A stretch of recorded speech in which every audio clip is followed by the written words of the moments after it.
So tell me a little bit, because I actually had to look up and confirm for myself that a private individual can actually bring criminal charges. So tell me a little bit about what you're doing. And obviously it's very, very early stages. Let's make that clear from the get-go. But tell me a bit about what you're doing, why you're doing it, and what the plan is. Private prosecution, for those who don't know, it's doing the job of the police basically, but as a citizen or as an entity or an organization. And the organization doing it will be Reignite Democracy Australia, not Monica Smith.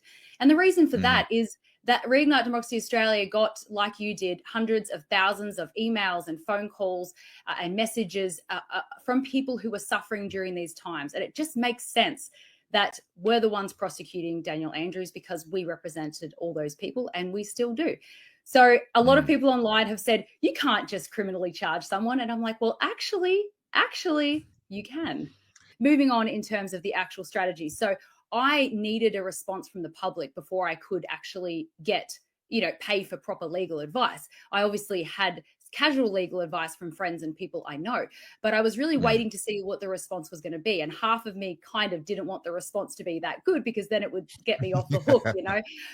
But within 20, well, we haven't even been 48 hours. I think we're at about 36 hours now. We have about $63,000 raised. Now, that is Mm, enough for extremely good and thorough legal advice on the prospects mm, of success.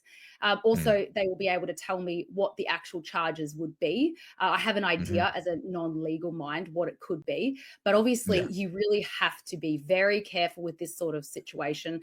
Mm, The costs of them to defend themselves. We're going after Daniel Andrews and the 8 cabinet members, including the sitting premier of Victoria. So they will be sure. using a lot of legal funds to defend themselves. So if you Mhm. lose a case like this, the cost will be, in the potentially tens of millions. The great Yeah. thing is, though, is that, and again, waiting on paid, proper, professional legal advice, there is a way that you can go after them in their personal capacity, not in their professional capacity, which means that the taxpayers are not going to foot the bill.